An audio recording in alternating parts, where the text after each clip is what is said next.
Salut les gars, j'espère que vous allez bien. Pour ceux qui me découvrent, moi, c'est Pépito. Très content de vous retrouver pour cette nouvelle vidéo dans laquelle je vais retracer le parcours de la saison 2022-2023 du Real Madrid. Et actuellement, on se retrouve dans la période de mercato estival, ce qui veut dire que les grands championnats se sont arrêtés. Là, on a tout le temps, on a le temps de prendre du recul pour revenir sur les événements marquants, les faits qui nous ont vraiment marqué sur cette saison. Installez-vous confortablement. Cette vidéo s'annonce plutôt longue.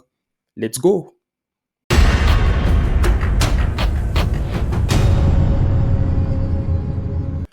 Alors, pour ceux qui ne veulent plus manquer les prochaines vidéos, je vous invite à vous abonner et à cliquer sur la cloche de notification parce que comme je l'ai dit, on se retrouve actuellement dans la période de mercato et franchement, il y aura de très grosses choses qui vont se passer cet été du côté du Real Madrid, déjà au niveau des arrivées qui se sont déjà faites et aussi au niveau des rumeurs, mais je ne vais pas en parler vu que c'est pas une vidéo dédiée au mercato. Alors, en parlant de la saison 2022-2023, bien évidemment, elle a débuté le lendemain de la saison 2021-2022, c'est-à-dire par le mercato estival 2022. Alors, au niveau du mercato estival 2022, le Real déjà a enregistré plusieurs départs, mais j'ai notamment mis l'accent sur ces 4 départs majeurs là, des joueurs qui ont vraiment marqué l'histoire du Real ces dernières années, c'est-à-dire Isco, Gareth Bale, Casemiro, des joueurs qui ont fait tous les 3 9 saisons au Real Madrid. Isco qui était un joueur qui s'est vraiment imposé, il s'est imposé surtout dans le Real de Zidane et ce Real-là qui a gagné 3 Ligues des Champions consécutives, franchement pour s'imposer dans cette équipe-là,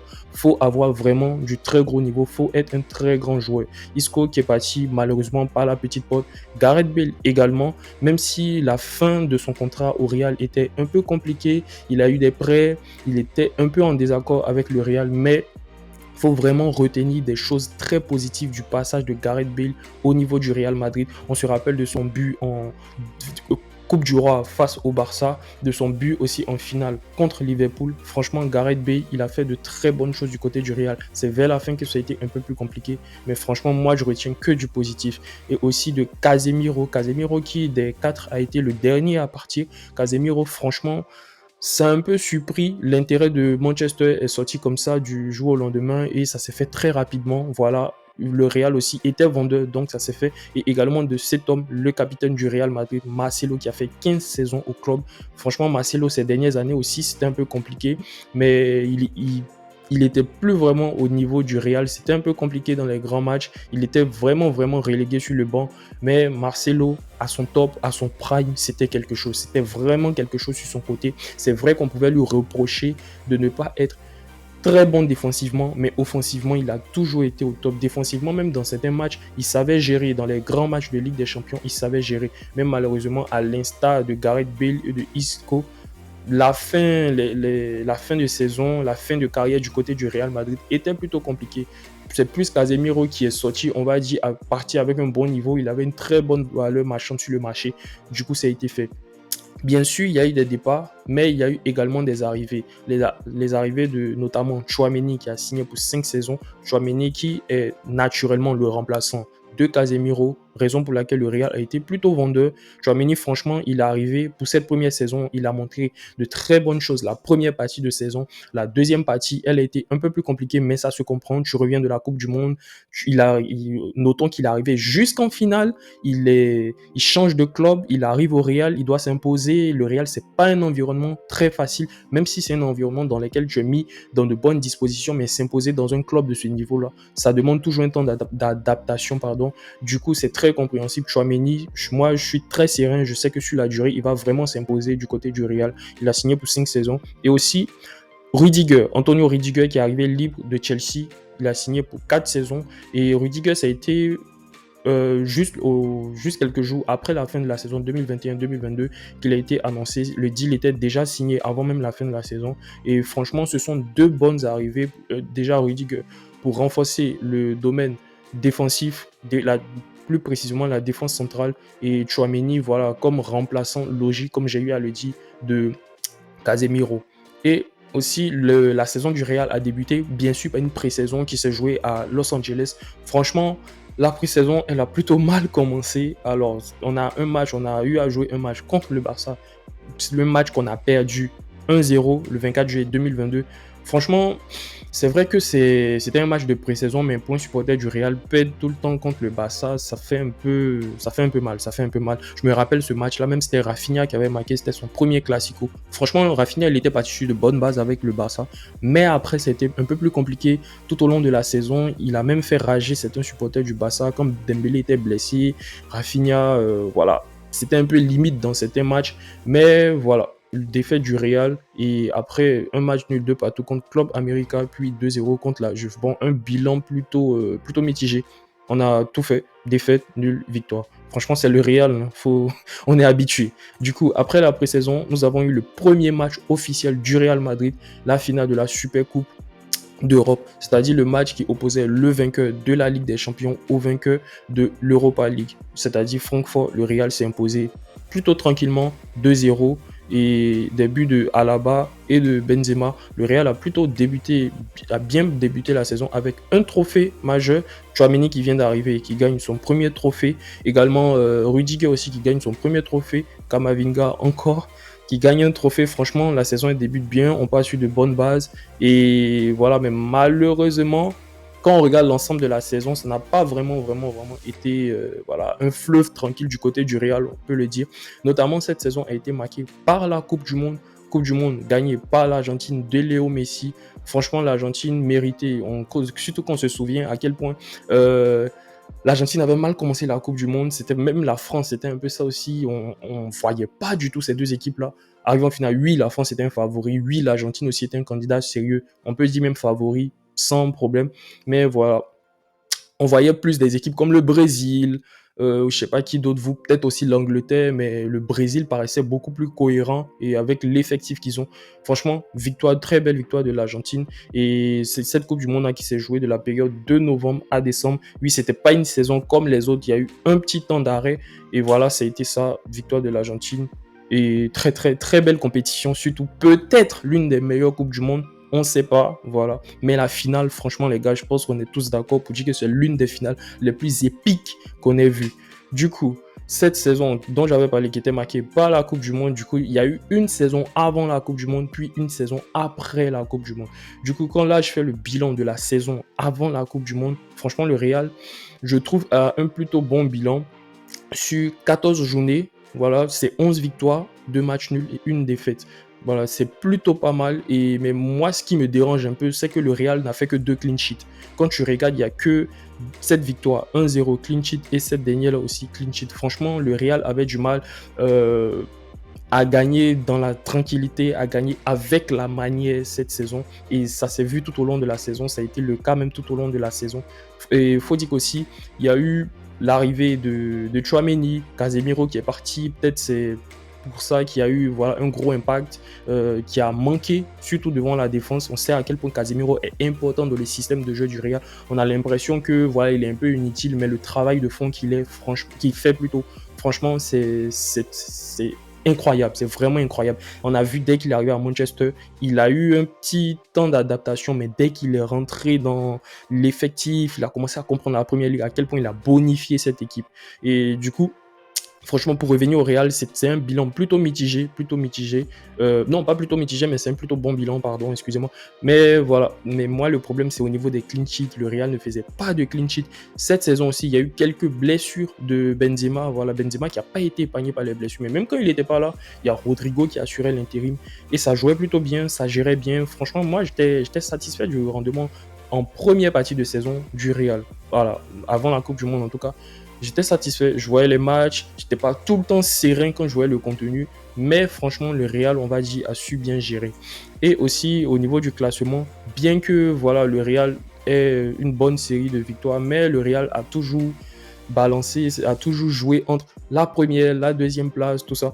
Déjà, la première place, on l'a eu au niveau de la troisième journée et de la sixième journée. Franchement, et après le match nul, on l'a perdu, on l'a récupéré. Et c'est à partir de ce match nul-là qu'on a vraiment perdu la première place. Il faut dire que le Barça aussi était dans une période où, franchement, ils étaient intouchables en Liga. En tout cas, en Liga, ça allait super bien pour eux. Pendant que nous, on faisait des matchs nuls, Le Barça, ils enchaînaient que des victoires, des victoires, des victoires. Et franchement, le titre du Barça, il est mérité. Voilà, le Real n'a pas été assez régulier. L'équipe la plus régulière en championnat, c'est cette équipe-là qui gagne. Et ça a été le Barça, malheureusement, pour nous, bien sûr.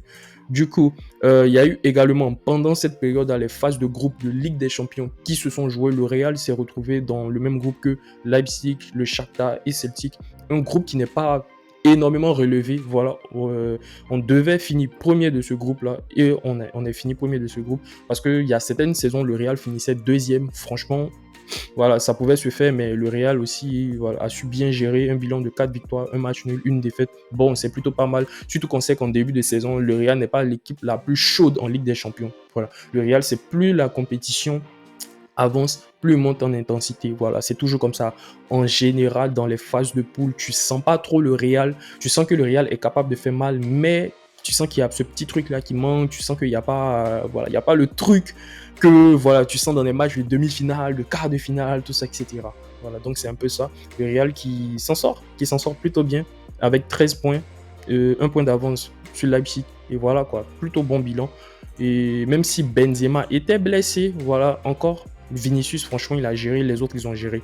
Et pour venir sur maintenant, Karim Benzema, franchement, cette saison, ça a été, voilà, c'était beaucoup de choses du côté de Benzema. Alors déjà, il a eu son ballon d'or. Franchement, c'est l'un des ballons d'or les plus unanimes. C'est l'un des ballons d'or où il y avait zéro débat à faire. On savait tous que voilà, ça allait être Benzema. Franchement, la saison d'avant, il a vraiment tout fait.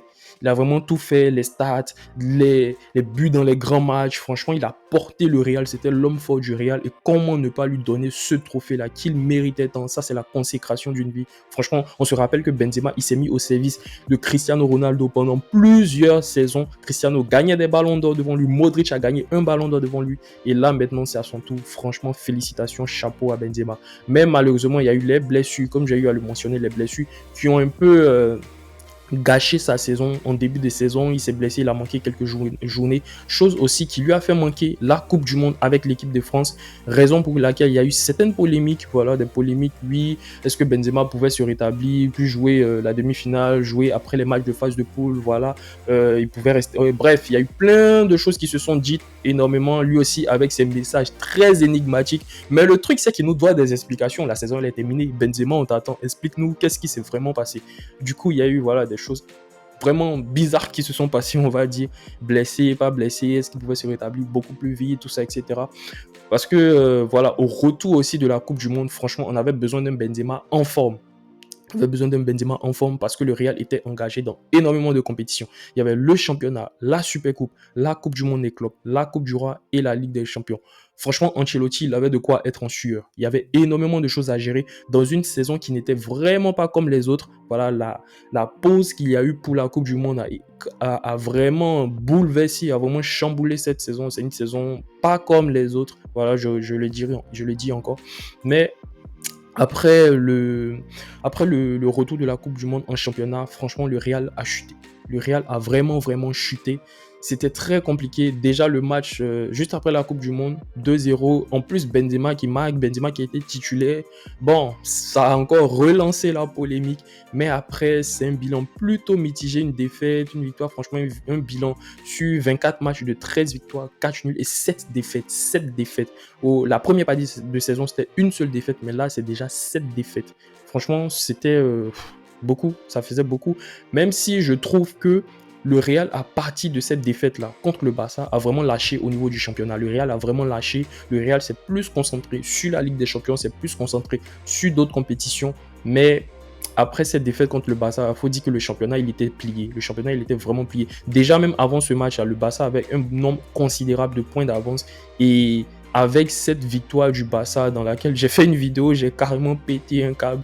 Franchement, voilà, le Real était vraiment largué. Il y avait vraiment, vraiment plus de chance quand je voyais la dynamique du Barça, quand je voyais la dynamique du Real aussi. Franchement, fallait vraiment un truc incroyable se produise pour que le Real finisse par gagner. Et je me rappelle aussi de ce match-là, dont j'avais fait une vidéo. J'avais trouvé que le Barça avait été moins bon et c'est le Real qui avait été hyper nul pour ne pas minimum faire un match nul. Voilà, mais quand j'ai dit que le Barça était mon dos, je me suis pris les foudres des supporters du Barça. Mais qu'est-ce qu'il raconte tout ça? Après, eux-mêmes, ils ont pu se rendre compte la suite de la Liga, le niveau que le Barça a affiché. Franchement, le Barça a enchaîné plusieurs matchs sans marquer de but. Le contenu n'était pas super ouf, même si ça ne remet pas en question le titre du Barça. Attention, je ne dis pas que le Barça ne mérite pas tout ça, mais c'était quelque chose que j'avais senti. Et voilà, parce que des gars, voilà, ils n'ont pas eu ce recul-là que j'ai eu. Franchement, voilà, ça m'a balancé des trucs incroyables. Du coup, le Barça qui a bien sûr aussi battu le Real en Super Coupe. Franchement, le Barça, une Super Coupe, une Liga, c'est très bon pour un club qui est en reconstruction. Voilà, surtout ce match-là, la victoire 3-1 face au Real. Le match, franchement, le Real a été nul. Il s'est vraiment rien passé dans ce match. Le Real était hyper nul. Le contenu du match était nul. Même le seul but qu'on a marqué, franchement, c'est un cadeau, je trouve, du côté du Barça. Et le Barça, notamment, gagne son premier titre depuis le départ de Messi. Parce que depuis le départ de Messi, il faut dire que c'était un peu compliqué. Le Barça en reconstruction. Ils ont plutôt bien travaillé. Ils ont ramené des Kessié, des Koundé, des Lewandowski, Dembélé. Dembélé qui est monté en niveau. Dembélé, franchement, c'est l'un des joueurs que j'apprécie beaucoup. Franchement, lui, il est très drôle. Il est pas très professionnel, mais footballistiquement parlé, Dembélé, c'est quelque chose. C'est vraiment quelque chose. Du coup, la Coupe du Monde des clubs aussi, le Real a eu à la jouer. Le Real l'a gagné, heureusement, parce qu'il faut dire que après la Supercoupe qui a été perdue, franchement, le Real était dans une période assez difficile et il fallait gagner un titre pour se rassurer. Et heureusement, le Real l'a fait. Finale 5-3 contre Al Hilal. Le Real a gagné. Tu sentais qu'Ancelotti était un peu plus rassuré. Franchement, ça a créé une nouvelle bonne dynamique dans l'effectif. Et voilà, on est reparti sur de bonnes bases parce que fallait le faire quand il y avait la Coupe du Roi. Bien sûr, la Coupe du Roi, on l'a jouée un peu plus tôt en janvier, mais il y avait les matchs à suivre, des demi-finales, de finale de Coupe du Roi aussi en Ligue des Champions, sur lesquels je vais revenir. Mais au niveau de la Coupe du Roi, il y a eu un huitième de finale, franchement, qui a été un match très intéressant, très plaisant à voir, surtout un match qui a été la première vidéo de cette chaîne. Franchement, c'est un match que j'ai beaucoup kiffé. Je me rappelle le Real qui était mené 2-0 à la première mi-temps, retour de la deuxième mi-temps. Franchement, le Real qui met 3 buts, victoire, comeback. Franchement, c'était un match incroyable. Puis ce quart de finale contre l'Atlético, moi, ce que je retiens de ce match, c'est Rodrigo. Franchement, sans Rodrigo, sans son action individuelle, le Real n'égalise pas, le Real ne va pas en prolongation, le Real ne gagne pas ce match 3-1. Voilà, c'est grâce à Rodrigo que le Real arrive à gagner ce match. Et franchement, c'était très fort de sa part, c'était très fort aussi du Real. Franchement, c'est toujours comme ça. Il faut toujours qu'on se mette la pression, il faut toujours qu'on soit sous pression pour réagir. Bon, c'est pas bien grave, mais le Real avançait plutôt bien. La Coupe du Roi, compétition que le Real n'avait pas gagné depuis très longtemps. Puis lors des tirages au sort maintenant, on tombe sur le Barça. Parce que pour ceux qui ne savent pas, la Coupe du Roi, c'est une compétition qui se joue déjà contre les clubs de deuxième division et d'autres, etc. Les huitièmes de finale, c'est des matchs allés. Les quarts, ce sont des matchs allés. Mais les demi-finales, ce sont des matchs aller-retour. Et c'est un tirage au sort. On a tiré le Barça. Au match aller, on a perdu 1-0 face au Barça chez nous. C'est-à-dire que le Barça vient à Santiago Bernabéu, nous gagne en étant diminué. Et c'est ça le pire, c'est même ça le pire. Le Barça a mis le bus dans ce match-là et ils nous ont battus. Franchement, tactiquement, c'était très bon de la part de Xavi, qui a marqué le seul but du match. Franchement, j'étais un peu dégoûté, d'où le titre, c'est pas possible. En fait, je croyais pas, j'en revenais pas. Comment un Barça qui est diminué, un Barça qui se déplace, bref, plein de trucs, et le Real n'arrive pas à gagner. Franchement, c'était très frustrant, cette défaite-là. On était, à ce moment-là, on était sur une série de 3 défaites face au Barça, parce qu'il y a eu le match perdu 2-1. En championnat, il y a eu 3-1. La Super Coupe d'Espagne. Et là, en Coupe du Roi, ça fait 3 défaites de suite contre le Barça. Et si on veut compter encore la défaite en pré-saison, ça faisait 4 défaites. Et là, franchement, j'en pouvais plus du tout. J'en avais marre de perdre contre le Barça. Mais heureusement, au match retour, le Real s'est rattrapé. Il faut dire qu'à ce moment-là aussi, la Liga était plutôt pliée. Et là, il y avait la Super Coupe aussi, était déjà jouée. Le Real avait vraiment beaucoup à miser sur la Coupe du Roi. Et heureusement, le Real a gagné 4-0. Franchement, ce match-là, c'est un match que, waouh, j'ai vraiment kiffé. On attendait tout ce genre de victoire du Real. Parce que quand le Real gagne le Barça, c'est toujours un but d'écart, maximum 2 buts d'écart. Mais ce genre de victoire, 4-0, clean sheet, franchement, on attendait avec impatience. Parce que quand le Barça nous gagne, c'est ce genre de victoire-là. Mais après, je me demande aussi si c'est pas parce que c'était face à un Barça un peu diminué, parce qu'il faut le dire, le Barça était un peu diminué, il y avait encore des absents, et franchement, Le Real a gagné, ça a été très soulageant. Le Real s'est qualifié pour la finale de la Coupe du Roi, finale qu'ils ont remportée. Franchement, ça faisait un trophée encore de plus. Voilà, en cette période, en cette saison où voilà, tout ne sourit pas au Real, que ce soit au niveau des blessures. Ferland Mendy, il a manqué pratiquement presque toute la saison. Alaba qui était là, qui n'était pas là. Cavaral aussi, qui était de temps en temps blessé. Franchement, défensivement, du côté du Real, il y avait beaucoup d'absents. Ça a été beaucoup du bricolage. On a vu même par la suite, c'est Kamavinga qui s'est retrouvé arrière gauche. Vasquez qui est devenu aussi aujourd'hui le remplaçant de Cavaral. Franchement, voilà, c'était un peu limite. Rudiger aussi qui venait d'arriver, c'était sa première saison. Du coup, il y a des matchs où il montrait de bonnes choses, notamment la demi-finale face à City Ali. Mais après, dans d'autres matchs, c'était un peu compliqué, tout ça, etc. Et pour en venir aussi sur le parcours en Ligue des Champions, franchement, le parcours en Ligue des Champions du Real, je trouve qu'il était plutôt bon. Je trouve qu'il était plutôt bon pour une équipe qui est en reconstruction. Franchement, ça a montré de très bonnes choses. Et même là, le Real est tombé sur pratiquement les mêmes adversaires que la saison dernière. On a croisé Liverpool, Chelsea et City. Il n'y a eu que le Paris Saint-Germain qu'on n'a pas croisé par rapport à la saison dernière. Et franchement, ce match-là qui a été marqué par l'empreinte de Vinicius. Là, j'ai mis en titre Vini, Vidi, Vici. Alors, j'ai fait un jeu de mots, vous aurez compris, mais normalement, c'est Vini.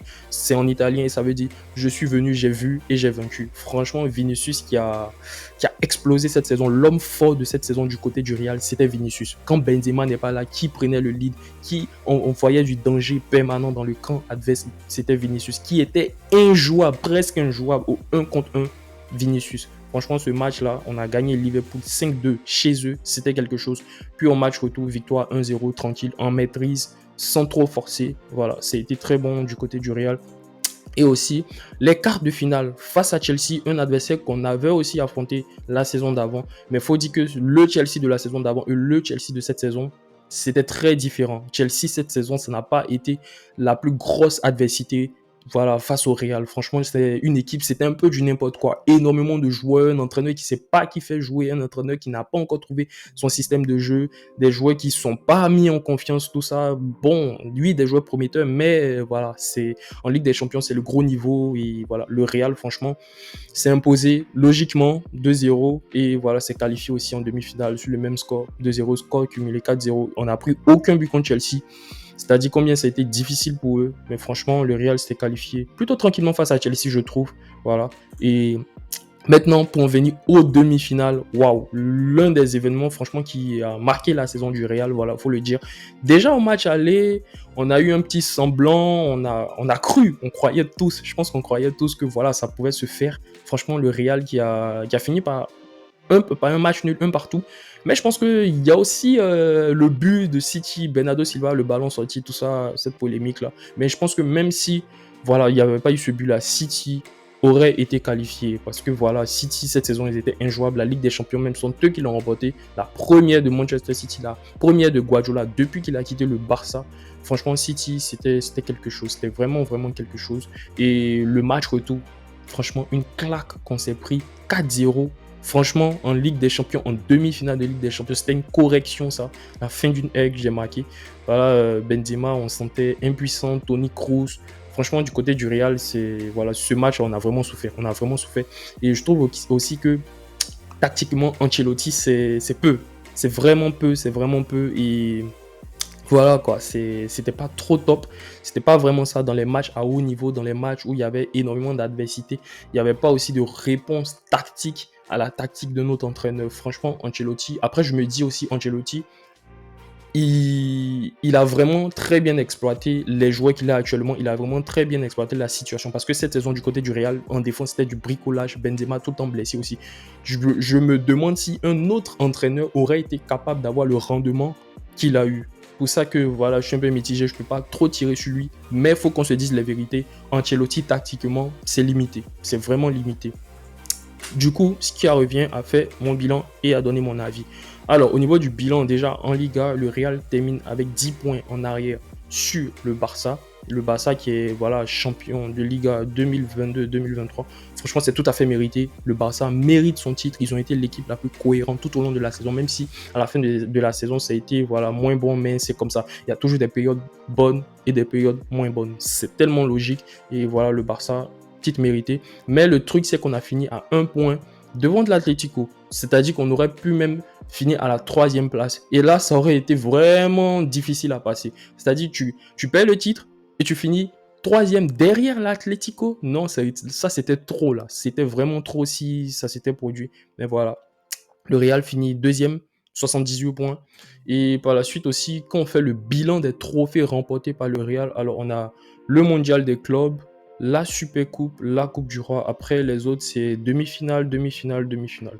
Bon, c'est pas mal, c'est pas mal. Moi, dans l'ensemble, je trouve que le bilan, quand je fais le bilan, je trouve que le Real fait une plutôt, j'ai pas envie de dire bonne saison, mais je ne pouvais pas trop m'attendre aussi à plus que ça. Parce que déjà, pour une équipe qui est en reconstruction, une équipe qui est en transition, surtout, le Real, c'est plus une transition. Voilà, parce qu'on voit les jeunes joueurs qui arrivent, qui ont un peu plus de temps de jeu à l'image de Camavinga, Tchouaméni, et il y a aussi les vétérans qui sont là à côté. Franchement, le Real est en transition. Cette équipe-là arrive à jouer la demi-finale de la Ligue des Champions en étant le tenant du titre.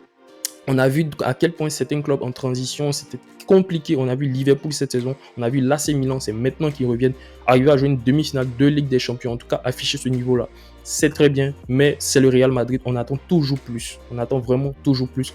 Mais moi, je peux me contenter de ce qu'il y a là parce que déjà, c'est pas une saison blanche. Voilà, c'est pas une saison blanche. Le Barça, dans les transitions, c'était compliqué, il faut le dire. La saison d'avant, la saison juste après Messi, n'ont pas pu gagner de titres. Ils ont fait une saison blanche. Mais voilà, même si nous aussi, après Ronaldo, c'était une saison blanche. Même avec Ronaldo, c'était aussi des saisons blanches. Mais franchement, moi, je suis plutôt pas satisfait, mais je trouve que c'est un bon bilan. Par rapport à la situation, par rapport à ce qu'on pouvait faire, c'est un bon bilan. Voilà. Du coup, moi aussi, l'accent sur lequel je voulais mettre, c'est la progression des jeunes du Real. Franchement, Vinicius, je reviens encore. Vinicius, c'est l'homme fort de la saison 2022-2023 du Real. Franchement, Vinicius, en 1 contre 1, il déstabilise n'importe qui. Voilà, n'importe qui. Il finit avec des stats de 23 buts et 19 passes D. Franchement, il a été l'homme fort du Real. Il a upgrade encore, il a step up encore. Franchement, Vini, ce qu'il fait, c'est incroyable. Il est actuellement l'un des meilleurs à son poste, si ce n'est le meilleur à son poste. Et notamment, il a récupéré le numéro 7. On sait à quel point le numéro 7 du côté de Madrid, il est très important. Du coup, Vinicius, très bonne saison. On sait qu'il va encore continuer. On sait qu'il a encore beaucoup de choses à produire. Il y a 2-3 petits déchets dans son jeu, mais on sait à quel point voilà, Vinicius, il est capable de choses incroyables. Malheureusement, il y a eu la petite polémique voilà, qui s'est passée voilà, avec l'histoire du racisme. C'est très, très, très, très, très grave ce qui s'est passé et c'est très désolant. Comment tu peux te faire insulter par des supporters qui sont en tribune et l'équipe adverse ne te soutient pas. Franchement, c'était très honteux. J'espère que ça va changer en Liga. Il y a énormément de choses qui doivent changer face à la personnalité de Vinicius. Nico qui a fait aussi une très bonne saison. Franchement, cette saison, il est en train de monter aussi. Lui, on se rappelle que voilà, il est presque tout le temps blessé, faut le dire. Il n'est pas épargné par les blessures, mais cette saison, il a été épargné beaucoup plus qu'avant et il a pu enchaîner les matchs. Franchement, il a montré de très bonnes choses, 19 buts et 10 passes D. Et moi, ce que je retiens de lui, c'est plus des buts dans des matchs importants, dans des matchs clés. Par exemple, contre l'Atlético, en quart de finale face à Chelsea. Franchement, Rodrigo, dans les grands matchs, il est là, il est toujours présent, il est l'un des acteurs de la victoire du Real dans les grands matchs. Et que dire aussi de la saison de Valverde. Alors Valverde, c'est à l'égard, c'est à l'instar de Tchouaméni, ils ont fait une très bonne première partie de saison, enfin une très bonne partie de saison avant la Coupe du Monde. Puis après, ça a été un peu compliqué, mais Valverde, j'ai pas trop compris parce que lui, l'Uruguay n'est pas arrivé loin dans la compétition. Du coup, lui, il devait être l'un des joueurs les plus frais du Real. Mais après, il y a eu la polémique concernant voilà, le joueur de Villarreal, voilà, qui l'aurait frappé, tout ça, etc. Peut-être c'est ça qui a joué psychologiquement.